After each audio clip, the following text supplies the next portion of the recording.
I'm Lynn with Psychic Focus at psychicfocus.blogspot.com, and today I thought I would do a topic that was actually pretty cool. It was a story that was sent to me about this little boy, and his name's Kenneth Howard. I'll go ahead and read the question. You'll see why I chose this, and I thought that this would be a good selection for today. So the question is, Lynn, 2 weeks ago, a Kentucky toddler was found after 3 days of being missing. He disappeared in the woods, clinging onto a cliff on top of a steep 50-foot hillside. All he reportedly said in public was, "I was waiting all night." You would think a 22-month-old would be scared, but this little gentleman was calm, cool, and collected. What actually made him leave his parents' backyard on Sunday evening, and what happened to him? Who fed him, gave him fluids and waters until he was found 67 hours later? So now you see why this was such a cool story to look into. And I also had included a link to the original article on my blog itself. So, having said all that and thinking about all this, when I first tuned into it, I saw this little boy, and he's in the backyard, he's wandering around and he's happy. I actually saw an image of, if you've ever seen those little puffy things on a dandelion, he was, running around and chasing that, which could have been literal, or maybe it was just symbolic of his mood and how he felt. And then I got an image of Alice in Wonderland, and it was the image where the rabbit is running around, and Alice catches a glimpse of the rabbit and gets really curious and decides she's going to chase after this rabbit who's holding a watch to figure out what's going on.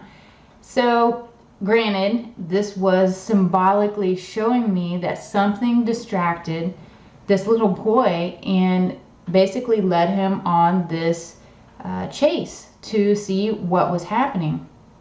And so he, couldn't resist what it was that he saw. He knew he saw something, and I kept seeing this being, trying to understand what it was that actually distracted him. Was it an animal? Was it a person? Was it, what was it? And I realized that this was something that wasn't even in our 3D world. It was as if this naive little boy, and mind you, when kids are little like that, their rational minds haven't developed to where they discount things and they rationalize things away. So when they see things, it's very real to them. They don't have those mental blockages that we often develop when we're older.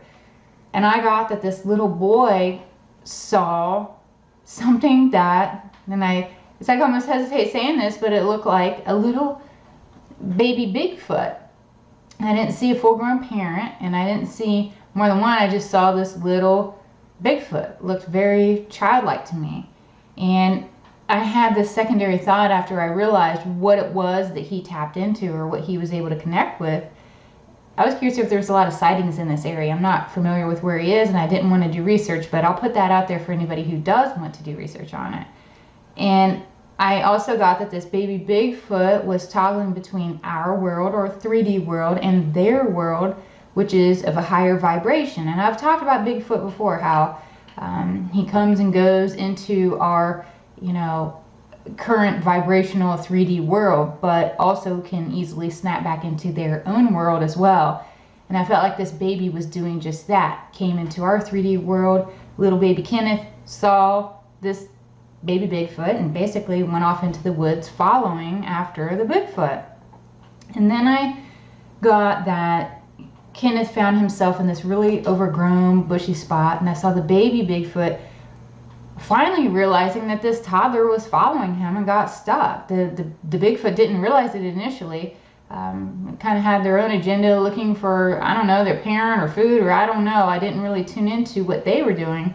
I was more concerned with what the little boy was doing. And I got that the Bigfoot didn't want to be followed, but regardless offered assistance and was very compassionate.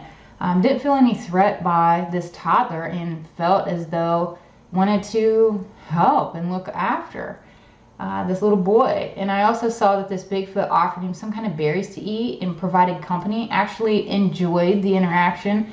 And at one point I saw this toddler laying down with the Bigfoot sleeping. I couldn't see water, but I heard that the fluids in the berries helped the toddler maintain a certain amount of hydration, so really that was a non-issue. And he was fine until he was found several hours later. Was he a little depleted? I'm sure he was. Was he a little cold? Yes. But this baby Bigfoot provided everything that was needed until rescue was there. And that was really all I had. I thought this was a pretty awesome story. I was excited after I tuned into it to share that with all of you, see maybe what you thought, or, you know, interestingly, if there is Bigfoot sightings in that area. And for now, that's all I have. Again, I'm Lynn with Psychic Focus at psychicfocus.blogspot.com. Thanks. Bye.